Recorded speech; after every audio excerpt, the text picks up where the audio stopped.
What's going on, everyone? Welcome back to the channel. Today we're going over the F5/EF5/IF5 tornado iceberg. What does that mean? Well, in case you're unfamiliar, the Fujita 5 or enhanced Fujita 5 is the highest rating a tornado can receive. These are the most destructive tornadoes of all time. These events are truly insane, with wind speeds over 200 miles per hour, at least over 200 miles per hour. And we're going to list them on an iceberg. An iceberg, if you're unfamiliar, means that the events at the top, up towards the surface, they're a little more well known. People talk about them a lot. There's a lot of history, there's a lot of data on them, so we know about them. But the further down we go, the more obscure they become. Perhaps some of the tornadoes towards the bottom of the list happened a long time ago and people forgot about them. Perhaps they occurred in the middle of a field and people forgot about them. Or perhaps they occurred in a rare location like Italy or France. By the way, quick disclaimer, we're mostly talking about official EF5/F5/IF5 tornadoes. We will mention a few unofficial tornadoes, a few historic tornadoes that were likely F5 tornadoes, but I'm also going to skip over like a ton of super old tornadoes because there's just not enough information about those. Anyway, we're just going to go ahead and start on the surface.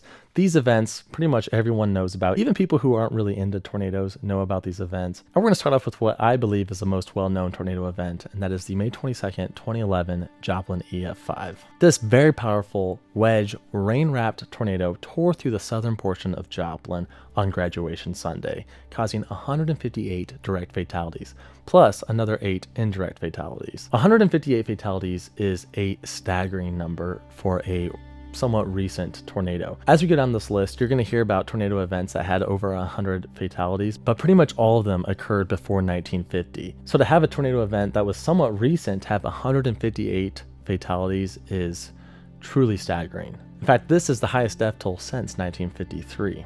This tornado lasted 46 minutes and caused over $2.8 billion worth of damage, making it the costliest tornado of all time. One factor that made this tornado so dangerous was that it was rain wrapped. You couldn't see it coming. There's this video of someone looking directly at the tornado and it just looks like blackness because there's just so much rain you can't actually see it coming, which is terrifying to think about. Definitely one of the most well-known EF5 tornadoes of all time. Moving on to another infamous F5, perhaps the second most well-known F5 tornado of all time, the May 3rd, 1999 Bridge Creek Moore F5 tornado. This tornado is seriously like, if there was a movie, like an action movie, disaster movie, it would be this tornado because it tore right through the southern portions of Oklahoma City, specifically from Bridge Creek through Moore up past Del City. This specific tornado may be the most powerful tornado of all time, at least one of the most powerful, because it had wind speeds estimated to be between 300 and 320 miles per hour, an absolutely insane number. Overall, there were 36 fatalities. This was the deadliest tornado since 1979, and it was kind of a worst case scenario tornado. Same with Joplin. I mean, it was a huge, strong, powerful EF5 tornado in a densely populated area. Like Joplin, this tornado also has a lot of lore. There's the overpass lore, where there were several fatalities beneath overpasses. There's the tornado baby, where a police officer found a baby in the mud. The baby survived, so that's great news. Helping to increase the awareness of this tornado is the incredible footage from Gary England and Mike Morgan. There's some absolutely ridiculous live coverage. Number 3 on the list actually occurred over the exact same location, southern Oklahoma City, but this time on May 20th, 2013. I'm talking about the EF5 that traveled from Newcastle all the way up through Moore. This is also the last EF5 as of the making of this video. This specific tornado had wind speeds around 210 miles per hour, causing 24 direct fatalities. It was a costly tornado as well, causing over $2 billion worth of destruction, making it one of the costliest of all time. Now, number 4 is an honorable mention, and that is the El Reno EF3. Now, this isn't an EF5, but it is still one of the most famous tornadoes of all time, because one, it's the largest tornado ever recorded at 2.5 miles wide. It's also one of the most powerful tornadoes ever recorded, with wind speeds over 300 miles per hour. It's kind of like a super tornado, and it happened just after the Moore tornado that we just talked about. So people were already, had heightened anxiety with tornadoes. There were 8 fatalities, including the Twist X storm chasing team. All 8 fatalities were in cars. That concludes the surface layer. Pretty much everyone knows about these tornadoes, but now we're going down to layer 1. beneath the surface. These tornado events are known by tornado enthusiasts. Some people who are into tornadoes might have heard of a couple of these, but if you're really into tornadoes, you've probably heard of all these events. And we're going to start off with the May 27th, 1997 Jarrell F5 tornado, the Dead Man Walking tornado. This tornado is kind of significant because it went right along Interstate 35, parallel to Interstate 35, backwards from most tornadoes. Started off as a little rope and it slowly transitioned into a monster wedge tornado. Now it didn't hit the town of Jarrell itself, but it did hit a subdivision known as Double Creek Estates. Within Double Creek Estates, 27 people lost their lives. It's one of the most destructive tornadoes of all time because it was so slow moving. Obviously it had high wind speeds, it was an F5 tornado, but it was just so slow that it sat on top of Double Creek Estates. It's known as a Dead Man Walking tornado because Scott Beckwith took a photo of it transitioning from a rope into a wedge, and in his photograph there appears to be a figure walking on the ground. A pretty eerie photo. Now so far we've covered many tragic events and we're going to cover many more tragic events, but before we get to that, I want to kind of take a break, have a little bit of a lighthearted moment to talk about today's video sponsor, Manscaped.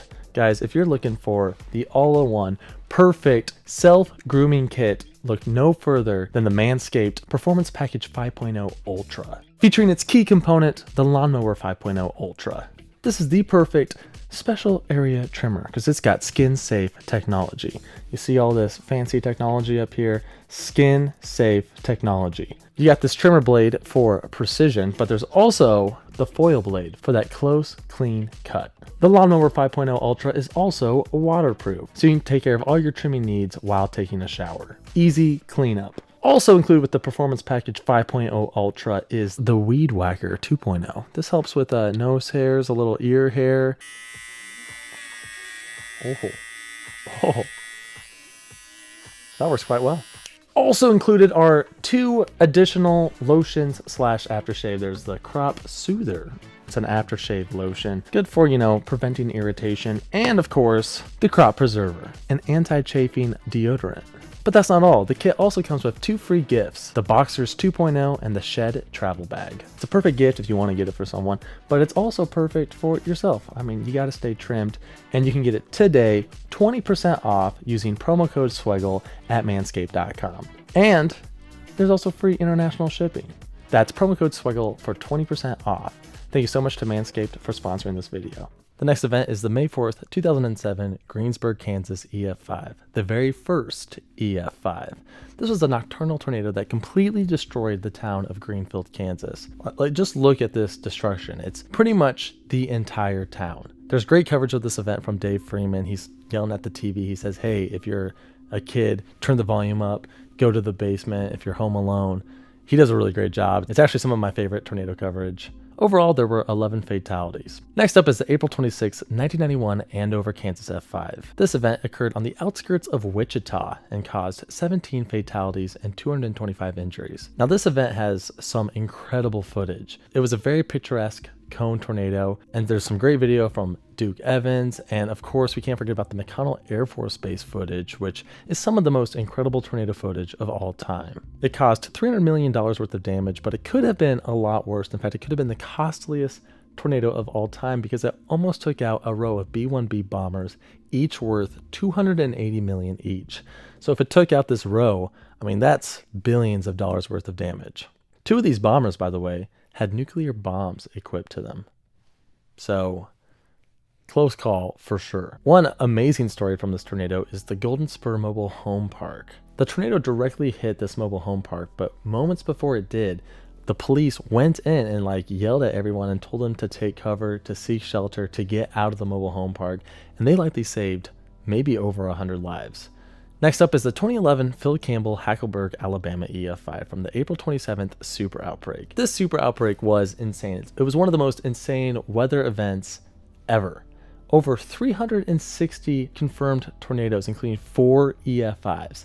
Now, the most famous tornado from this day is probably the Phil Campbell Hackleburg EF5. This specific tornado resulted in 72 fatalities, making it the deadliest tornado to ever hit Alabama. The other famous tornado from this event is the Tuscaloosa Birmingham EF4. Now, it's an EF4, so it doesn't count for today's list, but that also had a pretty high death toll. Not only was it very deadly, it also lasted 2.5 hours, traveling an incredible 132 miles. Most of the intense damage was over Hackleburg and Phil Campbell, but the communities of Mount Hope, Moulton, Trinity, and Tanner were also heavily impacted. Going from one super outbreak to another, the next event on our list is from the April 3rd, 1974 super outbreak. We're specifically looking at the Xenia, Ohio F6. Okay, there's no such thing as an F6, but this was actually preliminary rated as an F6 from Ted Fujita. Definitely one of the most powerful tornadoes of all time. There were 34 fatalities and over 1,000 injuries.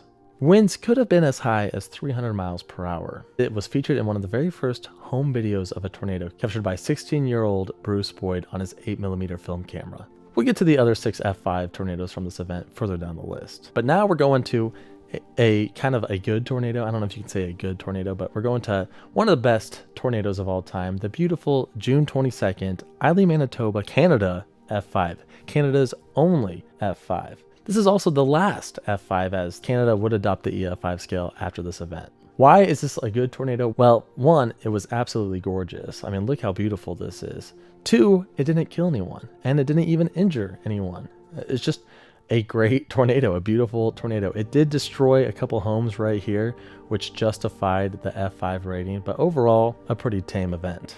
This photo of the Islay F5 is pretty famous. In fact, it is the default pic for the tornado Wikipedia page. I went to check to see if there were some remnants from this tornado, and there is. In fact, here is, see this little concrete pad right here, and see this? This is one of the original driveways. So there are some remnants from this event. But we're going to move on to the May 25th, 1955 Udall, Kansas F5, part of a larger tornado outbreak that featured another F5 that we'll talk about later. This nocturnal tornado tore through the town of Udall, Kansas, near the Oklahoma and Kansas border. This is the deadliest tornado in the history of Kansas, with 80 fatalities and 273 injuries. So Kansas is known for having large, violent tornadoes, and this is the deadliest of all time. Truly a tragic event. Next up is the May 25th Parkersburg, New Hartford, Iowa EF5. A more tame EF5 with wind speeds around 205 miles per hour, but there were 9 fatalities. And usually tornado events in Iowa have lower fatalities because Iowans have basements. This is another graduation Sunday F5 tornado similar to Joplin. In fact, there's a really famous video of a graduation party, and it's a pretty terrifying video. If you haven't seen it, you should check it out. Like Joplin, it was also rain-wrapped, so there's not really great footage of this event. There is the bank footage. I don't know if you've ever seen the bank footage, and there's also that one house being destroyed. People have called this the forgotten F5, but I think it's gained a lot more attention in recent years. So to me, it's still just beneath the surface. I did visit Parkersburg recently, and I did film some of the remnants, so be sure to check out that video if you haven't. We're going way back in time again with the next F5 on our list, the May 11th, 1953 Waco, Texas F5 that resulted in a staggering 114 deaths and 597 injuries. This was the deadliest tornado event before Joplin. It's also the deadliest tornado in Texas history. This tornado tore right through downtown Waco. In one building alone, the R.T. Dennis building, 30 people lost their lives. Next up is kind of a mysterious F5, and that is the August 28th, 1990 Plainfield F5, the Chicago suburb F5, and the only F5 to occur in August. Well, the only official F5 to occur in August. It's also the only F5 to strike near Chicago. Now, what's interesting about this event, what's mysterious about this event, is that there's no footage or photographs of this tornado. It's kind of a lost media event. It didn't happen in the middle of the night. It happened in the afternoon. Think about the Andover tornado that we already talked about. There's tons of footage of that. It happened during a time when everyone had camcorders, yet there's still no footage. If you live near Chicago or if you live near Plainfield, be sure to ask your parents about this event, ask your grandparents about this event, and see if they have any footage. Overall, it killed 29 people and injured 353 with wind speeds over 260 miles per hour. Next up is the infamous March 18th, 1925 Tri-State tornado, the deadliest tornado in U.S. history with at least 695 deaths, but it's likely much higher than that. There were also over 2,000 injuries. Now, this enigmatic tornado traveled over 219 miles, lasting 3 hours and 45 minutes, breaking all sorts of records. It traveled from Missouri through Illinois up into Indiana. People are skeptical about this tornado because it happened literally 100 years ago, And it could have been a series of tornadoes, from the same supercell storm. So all these records technically might not be legit, but for now it holds these records. Also, this tornado technically does not have an official EF5 rating because it occurred so long ago, but we're still going to include it on this list. Getting close to the bottom of level 1, we have the June 20th, 1957 Fargo F5 with 11 fatalities and over 100 injuries, making it the deadliest in North Dakota history. Wind speeds were estimated to be over 275 miles per hour. Most of the fatalities occurred within the Golden Ridge neighborhood, including 6 deaths, all from one family, the Munson family. This tornado is also famous for being heavily studied by Ted Fujita himself. He even kind of recreated this animation of the tornado using photographs. I don't understand how this tornado has this many photographs and the Plainfield F5 has no photographs. Someone needs to find a photograph of the Plainfield F5. But the last one in this layer is the April 8th, 1998 Birmingham, Alabama nocturnal F5 with 32 fatalities and 260 injuries. This tornado hit the northern suburbs of Oak Grove, McDonald Chapel, and Rock Creek. By the way, the northern suburbs of Birmingham are a tornado magnet, even more so than Moore, Oklahoma. So many extremely powerful tornadoes have hit the northern suburbs of Birmingham.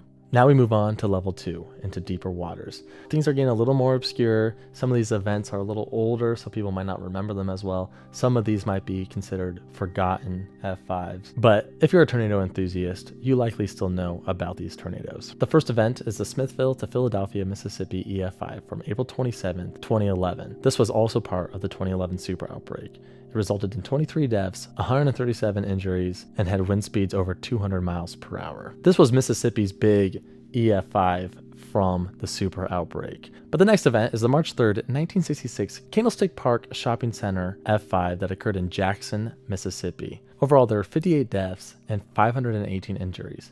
It is the second deadliest and worst tornado before the Smithville, Philadelphia, Mississippi tornado. Going up to the Kansas-Missouri border with the May 20th, 1957 Ruskin Heights F5 with 44 fatalities and 531 injuries. This is a Kansas City F5 tornado, and it has a famous eerie photo, this photo right here. Older photos always look a little more creepy, but this one is a little more creepy than most of them. It's estimated that this tornado had wind speeds over 261 miles per hour and that it lasted an hour and a half. Next up is the infamous May 11th, 1970 Lubbock, Texas F5 tornado, which caused 26 fatalities and over 1,500 injuries. This was an extremely powerful tornado, which actually had an F6 rating, kind of like Xenia. This is one of those unique tornadoes that almost had an F6 rating, which is crazy, but it's estimated that it had wind speeds over 300 miles per hour. It also struck the downtown of a relatively big city, causing the foundation of the Great Plains Life Building Tower to twist. Remnants can still be seen on the brick to this day. The next tornado gets the forgotten EF5 title all the time, and that is the El Reno, Piedmont, Oklahoma F5 that occurred on May 24th, 2011. It's pretty obvious why this might be a forgotten F5. It's because it occurred 2 days after Joplin. Obviously, the horrific 2011 Joplin F5 with 160 fatalities got more attention than this, although this event still had 9 fatalities and 181 injuries. Wind speeds were at least 210 miles per hour, but they could have been as high as 300. Overall, it traveled 63 miles. Next up, we go back to Iowa with the June 13th, 1976 Jordan F5. This tornado pretty much created a ghost town, the ghost town of Jordan, Iowa, which is right next to Ames. Ted Fujita, the tornado man himself, said that this was the most intense tornado he had ever surveyed, which says a lot. I mean, this guy saw a lot of tornadoes. Thankfully, it occurred in a pretty remote part of the state, out in the middle of a field, and no one was killed. It is known, though, for having some pretty incredible footage. On that exact same day, June 13th, but 8 years earlier, we have the Tracy, Minnesota F5 with 9 fatalities and 125 injuries. Now, Tracy, Minnesota is this little small town over here in western Minnesota. During this event, over 100 homes were destroyed, and there's a photo of this tornado that is pretty famous because it looks pretty ridiculous. Perhaps you've seen it. But this was also the very first official F5 to occur in Minnesota. Right next to Minnesota is the state of Wisconsin, and the next event on our list occurred in Wisconsin, and I'm talking about the Barneveld Black Earth, Wisconsin 1984 F5 with 9 fatalities and 200 injuries. This tornado is the nocturnal tornado. I already talked about this in a previous video that I just did, the nocturnal tornado video, So if you want to know more about this event, be sure to check out that video. Moving on to the 1964 Wichita Falls, Texas F5. This tornadic event had wind speeds over 260 miles per hour, and it lasted a long time, 2.5 hours. There were 7 fatalities and 111 injuries. Now, this is not to be confused with an F4 that hit the same area in 1979. Some of the worst damage was seen in the Lincoln Heights subdivision, where 200 homes were completely destroyed. This tornado also hit Shepherd Air Force Base, scattering debris across 4 runways. Moving on, we have the June 8th, 1966 Topeka, Kansas F5. This tornado is actually insane. I mean, this is like a worst case scenario tornado. A massive F5 tornado through a highly populated city. Overall, there were 16 fatalities and 450 injuries. This tornado tore right through downtown Topeka. You've probably heard of Topeka. Like this is a big deal. What's crazy is there are many people who believe that if this had happened during work hours, like when people were downtown, there could have been as many as 5,000 fatalities. One miraculous survivor from this event was a reporter named Rick Douglas, who took shelter underneath an overpass and became airborne. He was blown over a block away. He was then knocked out and believed to have perished when medics arrived at the scene, but miraculously, he woke up and survived. There were no tornado sirens. The only warning came from Bill Curtis, who urged people to take cover over the radio.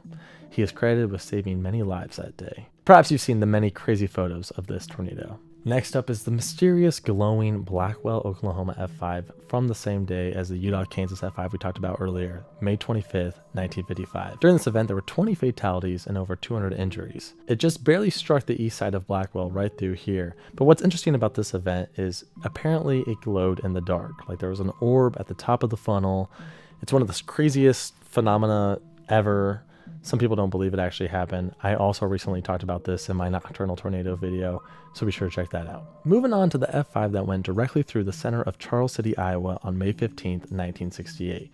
One of Iowa's most significant tornado events. A powerful tornado that some claim could have had wind speeds over 300 miles per hour. This tornado claimed 13 lives and injured over 450, all within Charles City. Overall, 1,250 homes were destroyed. Next up is the Flint Beecher, Michigan F5 from 1953. 1953 was a terrible year for tornadoes, and this tornado is just one example. It hit the northern side of Flint in the suburb of Beecher, claiming a staggering 116 lives, making it one of the deadliest in U.S. history. In fact, it is the deadliest tornado in Michigan's history. It also injured over 1,000. This was part of a huge tornado outbreak that also included the Worcester, Massachusetts F4 tornado.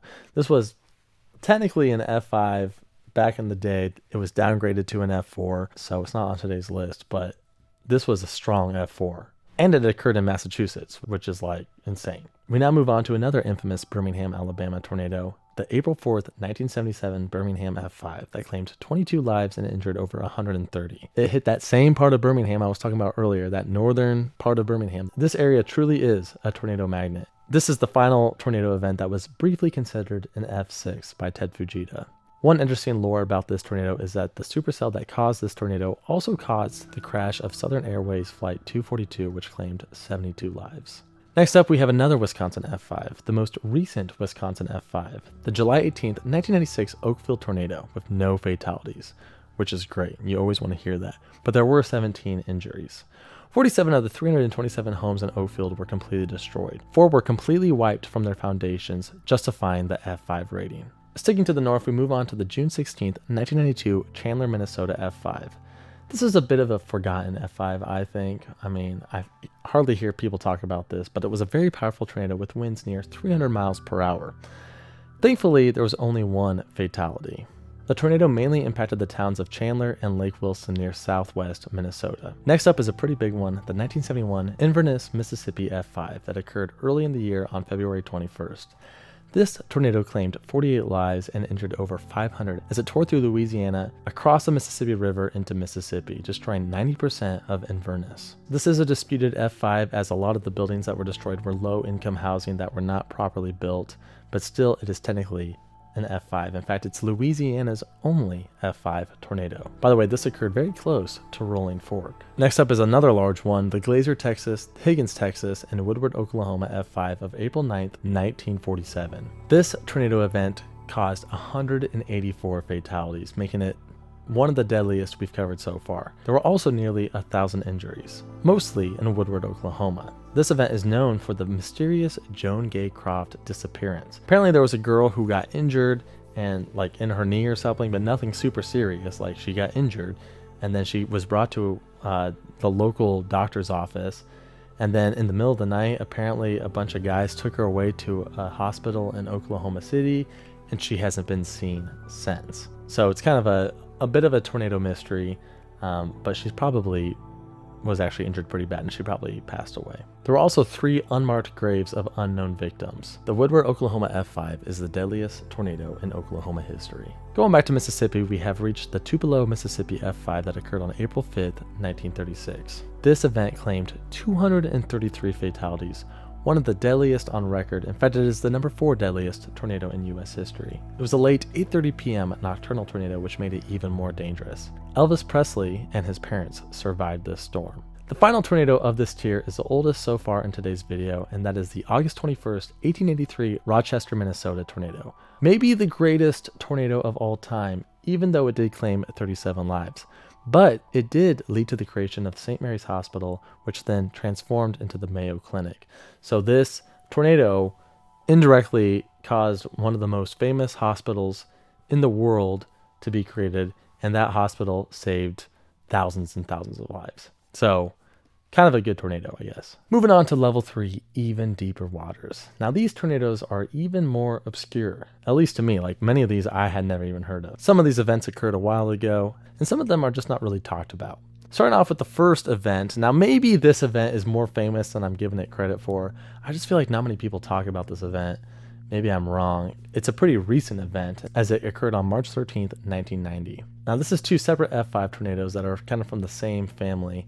The Heston tornado initially started off weak and skinny, but then reorganized into a tall F5 monster with wind speeds over 300 miles per hour, and then tore through the town of Heston, destroying over 200 homes, many of which were left only with a slab.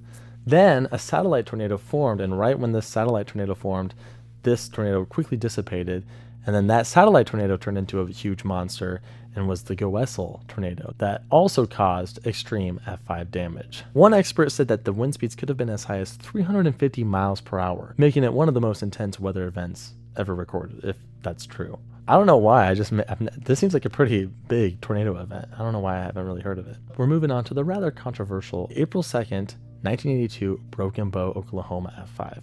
There were no deaths, thankfully, but there were 29 injuries. Now it's controversial because the evidence of F5 damage came from this photo, and later analysis state that this home wasn't properly built and that this tornado should be downgraded to an F4. So, I don't know.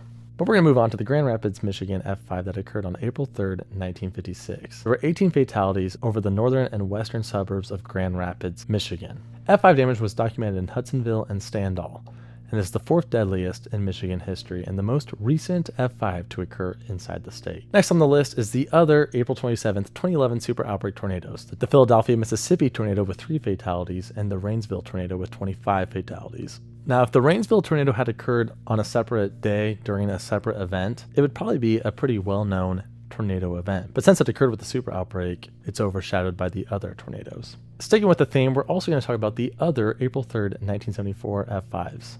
There was the DuPaul Daisy Hill, Indiana F5 with 6 fatalities, the Brandenburg, Kentucky F5 with 31 fatalities, the Sailor Park, Cincinnati F5 with 3 fatalities, the Gwynn, Alabama F5 with 28 fatalities, and 2 separate F5 tornadoes that both struck Tanner, Alabama. The first one caused 28 fatalities, and the second one caused 16 fatalities. Moving out of the super outbreaks, we have the intriguing May 31st, 1985 Niles, Ohio F5 tornado that would cross into Pennsylvania and hit the town of Wheatland. Overall, there were 18 fatalities and 310 injuries. This is the only F5 tornado to ever hit Pennsylvania. It's also the most recent F5 to hit Ohio. Back to that awful year of 1953 with the F5 that hit Vicksburg, Mississippi on December 5th, a very late in the year event. I mean, this a December tornado, like it's almost December 5th right now. So you're never in the clear when it comes to F5 tornadoes. Now this tornado initially formed over Louisiana and then crossed the Mississippi River, where it tore through Vicksburg, destroying 1,200 buildings, claiming 38 lives and injuring 270. This was a quick tornado. It only lasted 9 minutes. The rating is also disputed with this tornado, as are many ratings in the state of Mississippi. Next up is one of Wisconsin's worst F5 tornadoes, the 1958 Colfax F5 that occurred on June 4th, resulting in 21 fatalities and 110 injuries. This is one of Wisconsin's worst tornadoes. It's also the first official F5 before the Barneveld F5 in 1984. We're going back to Oklahoma. We knew it was only a matter of time before we'd end up back in Oklahoma. It is the tornado state, along with Kansas. But with Oklahoma is our next entry, the March 26, 1976 Spiro, Oklahoma F5. This tornado thankfully only claimed 2 lives, but it did injure quite a few, 64 individuals, and it was part of a larger tornado outbreak with 24 other confirmed tornadoes. Now we have made it to a true forgotten F5, the April 16th, 1998 Middle Tennessee F5. This is cited as the forgotten F5 by a lot of people. This tornado tore through Lawrence County, injuring 20. Thankfully, it didn't claim any lives. There's a few reasons why so many people forget about this F5. The biggest one being that Nashville, Tennessee got hit by an F3 tornado on the same day. Obviously, Nashville is a big city, and that tornado got a lot of attention. It also claimed 1 life. Another reason why this tornado doesn't get very much attention is because in 1997 you had Jarrell, and in 1999 you had Bridge Creek. So it's surrounded by 2 other major tornado events. So yes, it's the forgotten F5. We're now going to December again, December 18th, which is like really late in the year for a tornado. December 18th, 1957 with the Sunfield, Illinois Christmas F5, which is crazy because this is in Illinois. This isn't even in the South. So this is a Midwest December tornado. Now this specific town, Sunfield, Illinois, was a very small little intersection town, as you can see right here. Unfortunately though, this entire town was wiped completely off the map. It literally vanished off the face of the earth, taking 3 lives in the process. So the next few entries happened over 100 years ago. We're going to kind of do a little historic F5 moment here. Starting with Wisconsin, specifically New Richmond in 1899. We've talked about Wisconsin a few times, but this is truly the worst recorded tornado to have ever hit the state. It occurred on June 12, 1899, and it hit west central Wisconsin, specifically the town of New Richmond. Overall, this F5 resulted in 117 fatalities, making it the deadliest tornado in recorded history to hit Wisconsin. Now, while it did pass right through the heart of New Richmond, along its 46-mile path that mostly went through rural areas. Next up is another historic tornado, the 1913 Omaha, Nebraska Easter F5 tornado, a violent tornado that resulted in a staggering 103 fatalities. This tornado tore through the heart of Omaha into Iowa on March 23, 1913, which was indeed Easter Sunday. Many have claimed that it was likely an EF4, but it has historically been rated as an F5, so it belongs on the list. There's also a photo of this tornado, which is pretty crazy since it happened over 100 years ago. Interestingly, this tornado led the city to build tornado-proof buildings, including this U-shaped bank building that was built in 1916. The next 3 F5 tornadoes all came within a super outbreak that occurred between May 5th and May 8th. Overall, within these 3 days, there were over 500 fatalities from tornadoes, making it one of the worst recorded weeks in tornado history. The 3 F5 tornadoes are the Seneca, Kansas to Fall City, Nebraska F5, the St. Louis, Missouri F5, and the Sherman, Texas F5. Overall, this event is one of those forgotten about super outbreaks, but truly a tragic, terrible week, and hopefully we don't have anything like that anytime soon. Next up is the weird Valley Mills, Texas F5, which occurred on May 6, 1973. This is definitely a forgotten about F5. It might not even be an F5. This tornado resulted in 0 deaths and 0 injuries, and the F5 rating was given due to a truck being thrown over a half a mile. That's it. That somehow justified the F5 rating. It belongs in this tier because there's hardly any information about this tornado. In fact, it probably wasn't even an F5, but officially it is, so it's on the list. And with that, we now move to level 4, truly obscure and unique F5 tornado events. The first one is very unique, the San Justo, Argentina F5 that occurred on January 10th, 1973. This tornado resulted in 63 fatalities and tore straight through the city of San Justo. There are some reports that this tornado was red because a lot of the buildings were made out of a specific red brick that must be common in the area.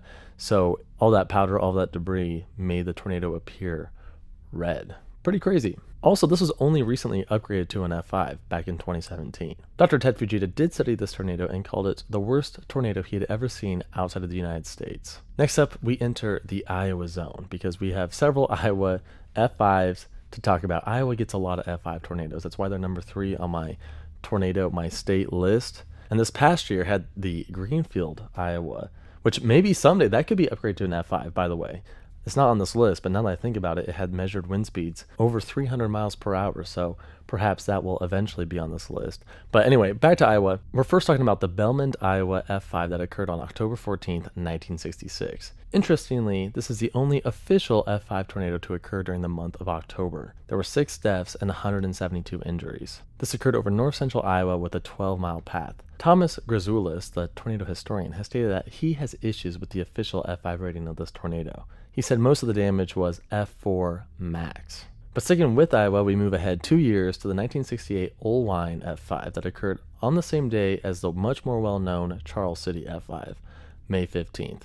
This tornado resulted in 5 deaths and 156 injuries. After striking Olwine, this tornado curved to the north and hit the town of Maynard, so it's sometimes referred to as the Maynard, Iowa F5. And of course, we have yet another F5 in Iowa, the June 27th, 1953 Adair County, Iowa F5, which thankfully only claimed 1 life. This is a pretty obscure F5 as it only destroyed a few farms, but the farms that were destroyed were pretty much down to their foundation. We now leave Iowa and head over to the Prague/Sapulpa, Oklahoma F5 on May 5th, 1960 that resulted in 5 fatalities and 81 injuries.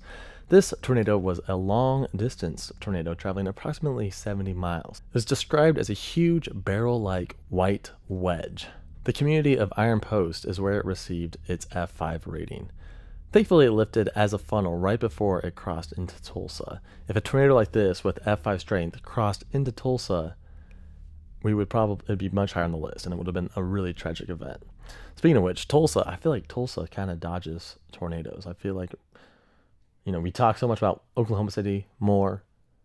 Norman even gets a lot of tornadoes, but Tulsa, I don't know, maybe there's a little tornado protective bubble over Tulsa. We now visit the great state of Nebraska, which I feel has been slightly underrepresented in the, with F5 tornadoes, which is a good thing because, you don't want F5 tornadoes, but Nebraska does get a lot of tornadoes, so I'm a bit surprised that there hasn't been more on the list.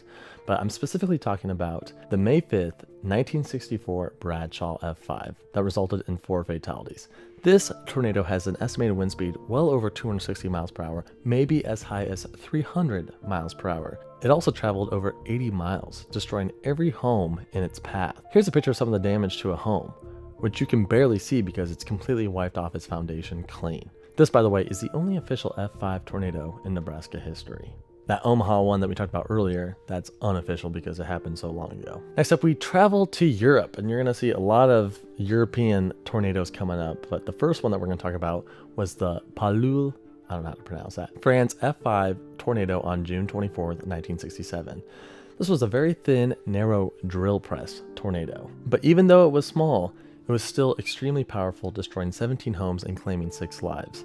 This is the most intense tornado to hit France since the next tornado on our list, the Montville F5 of August 19, 1845, that claimed 75 lives and injured over 150. This specific tornado, the Montville F5, may be one of the worst tornadoes in European history. Moving back to the US with the May 10th, 1905 Snyder, Oklahoma F5, which resulted in 92 fatalities. This was a long path and duration F5, and it occurred at 9 p.m. after it was dark out, so it was, dangerous situation. The supercell actually produced 2 tornadoes. The first one was pretty significant, but the second one was much worse, and it tore right through Snyder, Oklahoma, destroying 100 homes. All communication was destroyed throughout the town, so people had to walk to the nearest town to get help. Like, no one had any idea that this had happened, because it was 1905. This was the deadliest tornado in Oklahoma history until Woodward, Oklahoma in 1947. Next up is the 1840 Natchez, Mississippi tornado. People aren't exactly sure what rating this is because it could be anything from an F2 all the way up to an F5, but it did claim over 300 lives, mostly because it crossed over the Mississippi, destroying a few boats, tragically leading to a ton of drownings. It's the second deadliest tornado in US history, but like I said, no one has any idea what the official rating or the official strength of this tornado was. We're moving ahead to a super outbreak, the 1917 super outbreak that caused over 383 fatalities, including one F5 in Kansas that destroyed hundreds of buildings, causing 23 deaths. Next on the list is South Dakota with the 1965 Tripp County F5, the strongest tornado in South Dakota history. It occurred on May 8th, and thankfully it only resulted in one injury. This was part of a much larger outbreak that exploded over most of central Nebraska. All in all, there were 30 confirmed tornadoes. And we're back to Iowa with the June 6, 1893 Pomeroy tornado, which killed at least 70 individuals. The path of this tornado is pretty well documented, as a lot of people were able to survey it after it tore through several communities. It even destroyed the Pilot Rock Bridge. I kind of want to go to where this bridge was to see if I can find any remnants this summer. Could be an interesting video. Let me know if you'd want to see that. Another interesting thing about this tornado are these illustrations, which may be the first depictions of a multi-vortex tornado. The other Iowa tornado I want to mention is the June 17, 1882 Grinnell, Iowa F5, which killed 39 individuals. This tornado tore through the center of Grinnell, Iowa, and it directly hit Grinnell College. The Grinnell University yearbook is now called the Cyclone, a reference to this event. Next up, we travel to central North Italy with the July 24th, 1930 Montello EF5. This event resulted in 23 fatalities and 110 injuries. Here is a depiction of a church that was heavily damaged with EF4 strength. A rare European tornado, but Italy does get its fair share of tornadoes because you see this? You have a warm body of water, you have some mountains to the west, just like the Gulf of Mexico, just like the Rocky Mountains, and over this area, you can get some pretty serious supercells. Finally, we have made it to level 5, the deepest layer on today's iceberg. These are very obscure, very rare, very old, including this first one that I want to talk about, the October 23rd, 1666 Lincolnshire UK F5. Maybe not officially an F5. The European Severe Storms Laboratory has given it a T9, which is more of a strong EF4, but I'm still putting it on this list because, you know, the UK needs a little bit of a representation. Thankfully, there were only 3 fatalities. Speaking of international tornadoes, we're going to visit the continent and country of Australia with the strange January 1st, 1970 Balladella F5 tornado, which occurred in Balladella State Forest. There were 0 deaths, there were 0 injuries, there's 0 footage of this tornado, but it did leave quite the path through a forest, destroying millions of trees. It is believed to be the most powerful tornado ever documented in Australia. Back to the US with the next entry on our list, the Brownwood, Texas, April 19th, 1976 F5, which had 0 deaths and 11 injuries. This one is kind of at the bottom of the list because it probably was not an official F5, it was probably an F4. Historian Thomas Grzoulis says that it was at most an F4, as only a few houses were destroyed and they weren't like completely destroyed down to their foundation. There's just not much information on this tornado. It really is a forgotten F5. Now the next entry on the list is one that I find very fascinating, one that I'll probably do a full video on eventually, and that is the June 29th, 1764 Woldreck, Germany F5. Now there's only one confirmed fatality from this event, but a scientist by the name of Gottlob Butchert Gensmer happened to be in the area and he surveyed the damage, kind of like Ted Fujita did in the 60s and 70s, and he has like really accurate illustrations of the damage. He even described a mansion, a cobblestone mansion that was completely destroyed, and this was like a well-built cobblestone mansion. And because of this, the European Severe Storms Laboratory has officially given it a T11, Toro 11, aka an F5 rating with wind speeds likely over 300 miles per hour. A very fascinating tornado event. Finally, we have the 1984 Soviet Union F4. Now this was previously an F5, and I remember when it was an F5 and I thought it was very fascinating when it was an F5, but it has recently been downgraded to an F4 by the European Severe Storms Laboratory. But still, this event may have had almost 400 fatalities. We don't really know much about it because the Soviet Union, but it did create a path in the woods, and this path in the woods eventually turned into a village. But that concludes today's Iceberg video. We went over many tornado events. I'm sure I missed several tornado events because there are just so many, especially unofficial F5 tornadoes. Anyway, thank you so much for watching, and we'll see you in the next video.